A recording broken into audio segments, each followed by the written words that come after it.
कुछ सेकंड के अंदर 2 झटके महसूस किए गए हैं।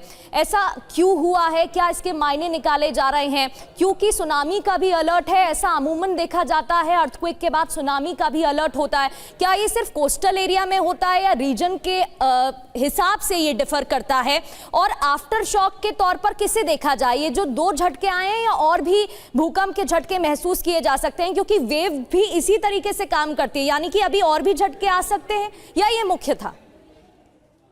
देखिए, जो तो मुख्य बड़े झटके थे 7.1 और 7.5, उससे जो भारी नुकसान हुआ है वो हम सबके सामने है।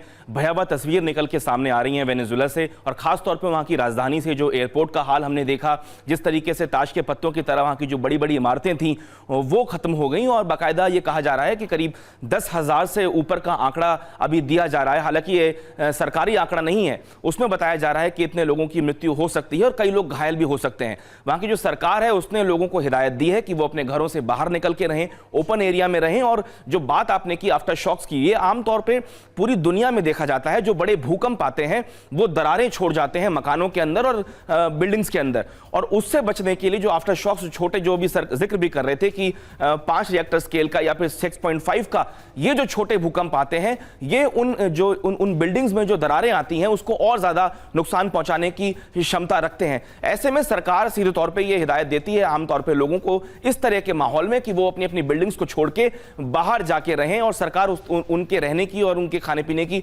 व्यवस्थाओं को अंजाम देती है। कुल मिलाके जो सरकार की प्रायोरिटी इस वक्त देखी जा रही है, जो वहां से खबरें निकल के आ रही हैं, वो ये कि हजारों लोग अभी भी मलबे के भीतर फंसे हो सकते हैं, और उनको निकालना, उनकी जान को बचाना, ये इंश्योर करना कि वो लोग बच सकें जो जिंदा बच गए हैं, वो सबसे बड़ी प्रायोरिटी है। अस्पतालों की अगर हम बात करें तो वहां भी लाइट चली गई थी, रेलवे स्टेशन की बात करें वहां लाइट चली गई थी, पूरे शहर में एक तरीके से अंधकार छा गया था। एयरपोर्ट्स जो हैं वहां फ्लाइटों को रद्द किया गया, जो आपने जिक्र भी किया, कल वहां छुट्टी का दिन था। ऐसे में एक हड़कंप जो है वो वेनेजुएला के अंदर देखने को मिला। अमेरिका और जापान में भी भूकंप आया, लेकिन जो सबसे बड़ा जो तस्वीरें निकल के सामने आ रही हैं नुकसान की, और जो भयावह तस्वीरें हैं, हजारों लोग मरे हैं, ये तस्वीरें वेनेजुएला से आ रही हैं। खासतौर पर वहां की जो राजधानी है और कोस्टल एरियाज की बात करें तो जितने भी जो समुद्री तट वाले इलाके होते हैं, जो बड़े शहर होते हैं, वो हमेशा हाई रिस्क जोन में रहते हैं। भारत में भी अगर हम चाहे गोवा की बात करें, मुंबई की बात करें, या उड़ीसा के जो दूसरे इलाके हैं, ये तमाम इलाके ऐसे हैं जो हमेशा हाई रिस्क जोन पे रहते हैं। खासतौर पे भूकंप के बाद जो जिक्र भी लगातार किया जा रहा है कि आफ्टर वेव्स आ सकती हैं, आफ्टर शॉक्स आ सकते हैं, या सुनामी की जो एक आहट है वो सुनाई दे रही है। ऐसे में जो तटीय इलाके वाले शहर हैं वहां से लोगों को शिफ्ट किया जाता है। खासतौर पे जो फिशरमैन होते हैं, जो समुद्र में जाते हैं, उनको यह हिदायत दी जाती है कि वो कुछ दिन के लिए समुद्र में जाना अवॉइड करें। लेकिन इस वक्त प्राथमिकता आकलन के साथ साथ लोगों को रेस्क्यू करना भी है। बिल्कुल सही कहा शिवांग आपने, लेकिन जो तबाही की तस्वीरें सामने आ रही हैं उसको देखते हुए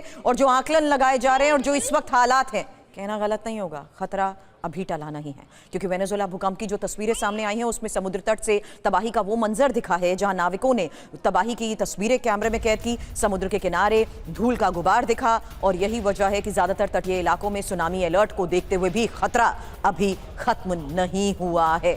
समुद्र तट से सामने आई वो तस्वीरें, नाविकों ने तबाही की इन तस्वीरों को कैद किया। Mierda, mierda, mira ya, mamagüevo. Mamagüevo, Macuto, mierda, mira ya en Caribe. Acaba de temblar ahorita, señores. 10 San Juan. Madre. Mierda, mierda, mira ya, mamagüevo.